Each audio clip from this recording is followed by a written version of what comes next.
ऋतिक अल्हावत उन लोगों में से एक था जो ग्रेजुएट होने के बाद भी बेरोजगार था। उसके पास ना तो कोई जॉब थी और ना ही कोई बिजनेस। हमेशा की तरह वो आज भी अपने कंप्यूटर में गेम खेल रहा था, लेकिन तभी अचानक से उसके कंप्यूटर स्क्रीन पर एक नोटिफिकेशन पॉपअप हुई। क्या आप अपनी जिंदगी से थक चुके हैं? क्या आप सच में जीना चाहते हैं? ऋतिक थोड़ा सरप्राइज था। उसे पता था कि इस तरह के गेम्स लोगों को अपनी ओर अट्रैक्ट करने के लिए ऐसे ही एड्स पर निर्भर रहते थे। जिसने भी इस एड को बनाया होगा उसने बहुत सारी नॉवेल्स पढ़ी होंगी। ऋतिक उस एड को क्लोज करने वाला था, लेकिन तभी उसने देखा कि उस एड पर कोई भी रॉन्ग का ऑप्शन नहीं था। उस एड पर केवल यस का ऑप्शन ही था।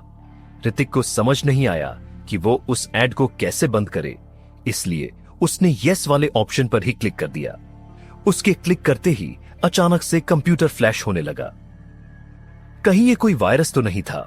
ऋतिक थोड़ा हैरान था, लेकिन इससे पहले कि वो कुछ भी कर पाता, कंप्यूटर एक तेज आवाज में ब्लास्ट हो गया। थोड़ी देर बाद जब ऋतिक ने अपनी आंखें खोली तो उसके आसपास का एनवायरनमेंट बदला हुआ था। ये कहां आ गया मैं? इतना कहते हुए ऋतिक ने अपने आसपास नजरें घुमाई। वो एक 4 लोगों का हॉस्टल रूम था। उस रूम में हाई टेक्नोलॉजी वाली चीजें मौजूद थीं, जो ऋतिक के समय में नहीं थी। टाइम ट्रैवल, यानी मैं फ्यूचर में आ गया। ऋतिक को समझ नहीं आ रहा था कि वो हंसे या रोए। वो अपने समय से काफी आगे आ गया था। तभी उसके दिमाग में एक जानकारी नजर आई। साल 2050 एलियंस का अचानक ने पृथ्वी पर हमला कर देना पृथ्वीवासियों के लिए एक विनाशकारी झटका था। यह युद्ध काफी सालों तक चलता रहा। फिर अंत में कई देशों ने मिलकर आपस में एक कम्युनिटी बनाई और परमाणु हथियारों की मदद से एलियंस का सफाया कर दिया। लेकिन एलियंस द्वारा पृथ्वी पर लाया गया कोड एक्स वायरस ने पूरी दुनिया को अपने चपेट में ले लिया था। जो इंसान इस वायरस के कांटेक्ट में आए वो ज़ॉम्बीज में तब्दील हो गए, और जो जानवर इसके कांटेक्ट में आए वो खतरनाक मॉन्स्टर्स में बदल गए। हालांकि कुछ लोग ऐसे भी थे जो ज़ॉम्बी नहीं बने थे। इसके बजाय उनकी बॉडी इवॉल्व हो गई थी और वो काफी पावरफुल हो गए थे। लोगों के इन समूह को वॉरियर्स के नाम से जाना जाता था। पावरफुल वॉरियर्स दूसरे ग्रहों से मिले यूनिक मेटल्स से बने हथियारों की मदद से एक ऐसे मॉन्स्टर को मार सकते थे जो मिसाइल से भी नहीं मारा जा सकता था। ऋतिक का तो रोने का मन कर रहा था, लेकिन रोने के लिए उसकी आंखों में आंसू नहीं थे। जिस इंसान के शरीर में ऋतिक टेलीपोर्ट हुआ था वो एकेडमी का सबसे कमजोर इंसान था। उसके अंदर पावर और पोटेंशियल की कमी थी, और वो आम इंसानों जितना भी अच्छा नहीं था। इसके अलावा उसके माता पिता मर चुके थे। अगर उसे उसके पिता की विरासत न मिलती तो वो यहां पढ़ भी नहीं पाता। ये तो एक कॉकरोच लगता है। तभी ऋतिक को जमीन पर एक काली चीज रेंगती हुई दिखाई दी। जब ऋतिक ने उसे ध्यान से देखा तो वो एक कॉकरोच था। वो कॉकरोच सामान्य से काफी बड़ा था, जिसे ऋतिक ने पहले कभी नहीं देखा था। ऋतिक तुरंत ही उसके ऊपर खड़ा हो गया और उसे कुचल दिया। म्यूटेंट कॉकरोच मारा गया। आपको एक पोटेंशियल पॉइंट हासिल हुआ है। कंग्रेचुलेशन मास्टर, आपने लेवल 1 हासिल किया है और आपको एक पोटेंशियल पॉइंट हासिल हुआ है। क्या कोई है क्या यहां पर? आवाज सुनकर ऋतिक थोड़ा हैरान हो गया। फिर उसने अपने आसपास नजरें घुमाई, लेकिन उसके आसपास कोई नहीं था। 1 मिनट, ये आवाज तो ऐसी लग रही है मानो मेरे सर में से आई हो। तभी अचानक से ऋतिक की आंखों के सामने अंधेरा छा गया। ऐसा लग रहा था मानो वो अपने दिमाग के अंदर चला गया हो। नाम Hrithik Alhawat, level 1, potential point 0।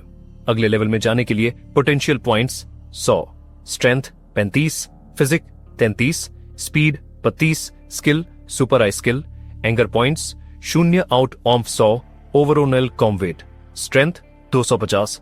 ये तो एक सिस्टम है। ऋतिक काफी ज्यादा सरप्राइज था। फिर उसका चेहरे पर एक बड़ी सी स्माइल आ गई। ऋतिक को भरोसा था कि अगर उसे सिस्टम नहीं मिला होता तो वो जरूर इस समय में मार दिया जाता। ऋतिक ने अभी अभी लेवल 1 हासिल किया था और साथ में एक पोटेंशियल पॉइंट। ऋतिक बिना किसी हिचकिचाहट के अपने पोटेंशियल पॉइंट को अपनी स्ट्रेंथ में ऐड कर दिया। तभी ऋतिक को अपनी बॉडी में एक एनर्जी बहती हुई महसूस हुई, लेकिन ये उतनी नहीं थी जितनी की होनी चाहिए थी। लेकिन तभी अचानक से एक जोर का धमाका हुआ और कमरे का दरवाजा खुल गया। कुछ लोग दरवाजे पर खड़े होकर हंस रहे थे। जो इंसान ठीक उसके सामने खड़ा था उसका नाम अक्षत मदान था, जो थोड़ा लंबा और पावरफुल था, और उसके पीछे रेहान और अमोरा थे। वे तीनों ऋतिक के रूम पार्टनर था, लेकिन हकीकत ये थी कि वो लोग हमेशा ऋतिक की रैगिंग करते थे। जब तक वो लोग थे, ऋतिक को फर्श साफ करना था, कपड़े धोने थे और तरह तरह के काम करने थे। जब कभी भी उनका मूड ऑफ था, वो ऋतिक को पंचिंग बैग की तरह इस्तेमाल करते थे। जल्दी करो ऋतिक, मेरे जूते पर लगी मिट्टी साफ करो। अक्षत कमरे में एंटर हुआ, फिर पानी का एक घूंट पिया और ऋतिक से कहा, क्या अगर तुम नहीं आते हो तो तुम्हारे पापा वहां आएंगे और तुम्हारी ऐसी हालत करेंगे कि तुम मुंह दिखाने लायक नहीं रह जाओगे। अक्षत में धमकी दी जब उसने देखा कि ऋतिक अभी भी वहीं खड़ा था और उसे घूर रहा था। नॉनसेंस, ऋतिक ने अक्षत से कहा। वो ऑफ पहले वाला ऋतिक नहीं था जो काफी कमजोर था। जब अक्षत और बाकी सब ने ऋतिक की बात सुनी तो वो काफी सरप्राइज हो गए। ऋतिक हमेशा उनकी बात मानता था, लेकिन आज उसके मिजाज थोड़े बदले हुए लग रहे थे। क्या तुम अपनी मौत को बुला रहे हो? अक्षत ने आगे आकर ऋतिक के पेट पर एक लात मारी। उसकी स्पीड काफी तेज थी, जिससे ऋतिक को उसके वार से बचना का मौका नहीं मिला और वो उड़ता हुआ दूर दीवार से जा टकराया। ऋतिक खड़ा हुआ और अपनी सुपर आई स्किल कास्ट थी। नाम Akshat Madan, level beginner warrior, strength 55, physique 45, speed 47, overall combat strength 480। Super eye skill एक ऐसी स्किल थी जिससे लोगों के लेवल पता लगाया जा सकता था। अक्षत की ओवरऑल स्ट्रेंथ उससे 200 पॉइंट्स ज्यादा थी और ऋतिक उससे मुकाबला करने की बराबरी पर नहीं था। तुम्हारी हिम्मत कैसे हुई मुझसे इस अंदाज में बात करने की?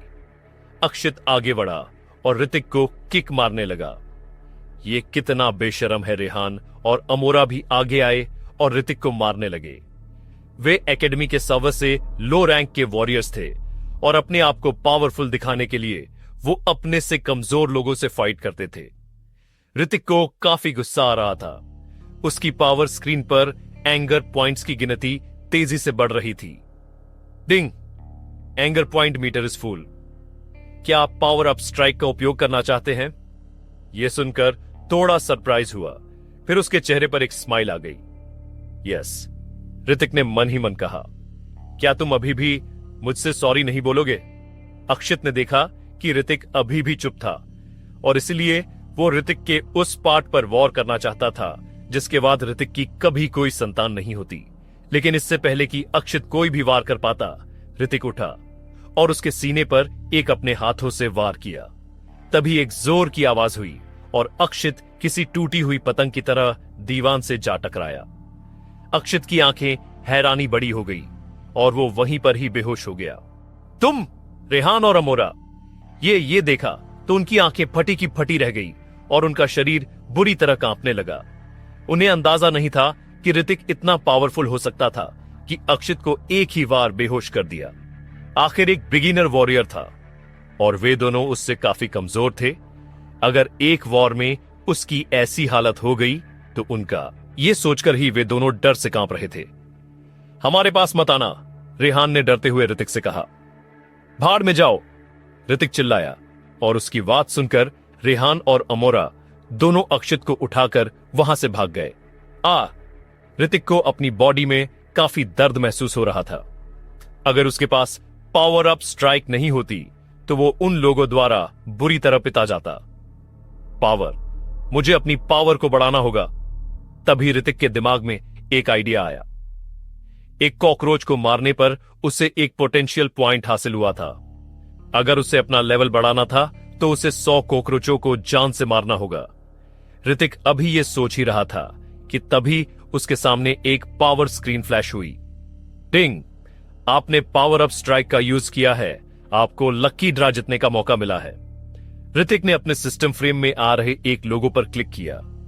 क्लिक करते ही उसके सामने एक फील्ड स्पिन आ गया। फील्ड स्पिन को 10 स्लॉट्स में डिवाइड किया गया था और हर स्लॉट्स में चमकदार चीजें रखी हुई थी। 3 स्लॉट्स में सभी प्रकार की स्वॉर्ड और भाले की तकनीकें रखी हुई थी। 3 स्लॉट्स में यूनियन कॉइन्स थे। अंतिम 3 स्लॉट में पावरफुल पिल्स रखी हुई थी और सबसे लास्ट के स्लॉट से एक सुनहरी रोशनी आ रही थी।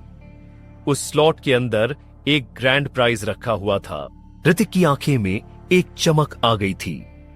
उसे उन स्वॉर्ड्स और भालों की तकनीकों की जरूरत नहीं थी, क्योंकि जो लोग उन्हें सीखना चाहते हैं उन्हें हाई लेवल की जरूरत होती है। यूनियन सिक्के एक करेंसी थी जो फ्यूचर में यूज होती थी, लेकिन ऋतिक को इस समय उन पिल्स की जरूरत थी जो उसे उसका लेवल बढ़ाने में मदद कर सकती थी।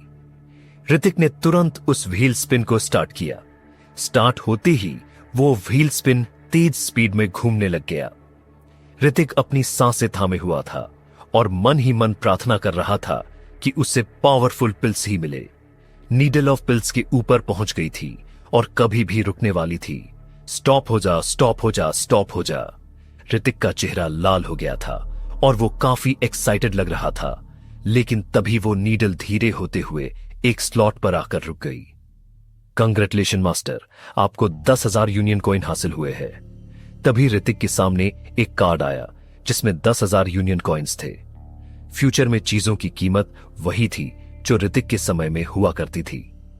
यूनियन कॉइन्स एक करेंसी थी जो फ्यूचर में यूज की जाती थी, लेकिन ऋतिक अभी पूरी तरह से घायल था और इलाज के लिए एकेडमी डॉक्टर के पास जाने के लिए इन यूनियन सिक्कों का उपयोग कर सकता था।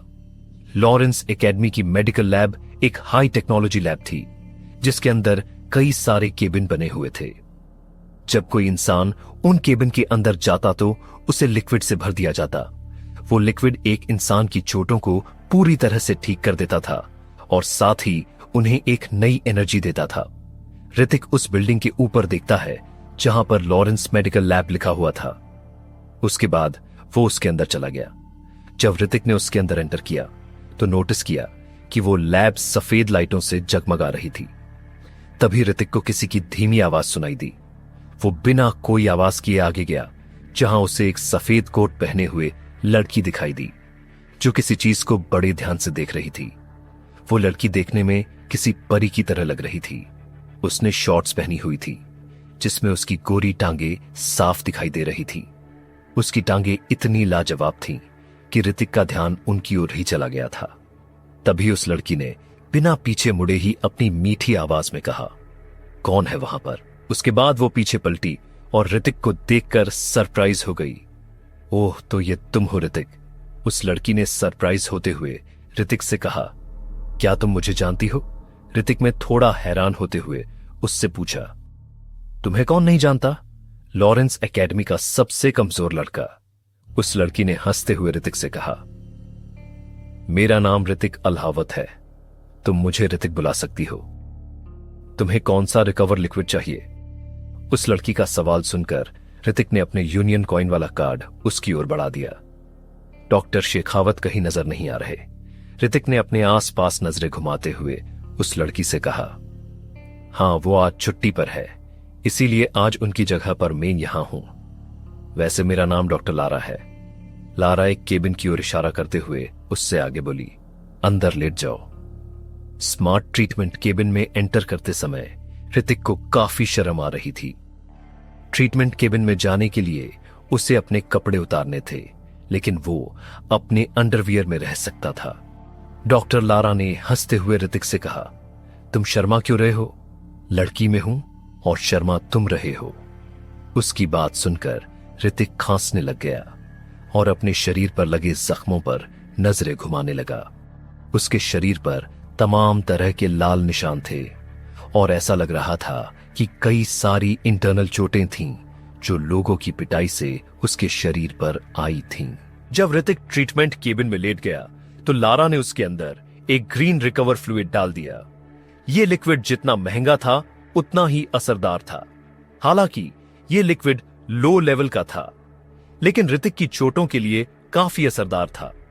ऋतिक के पास अब केवल 200 यूनियन सिक्के ही बचे थे।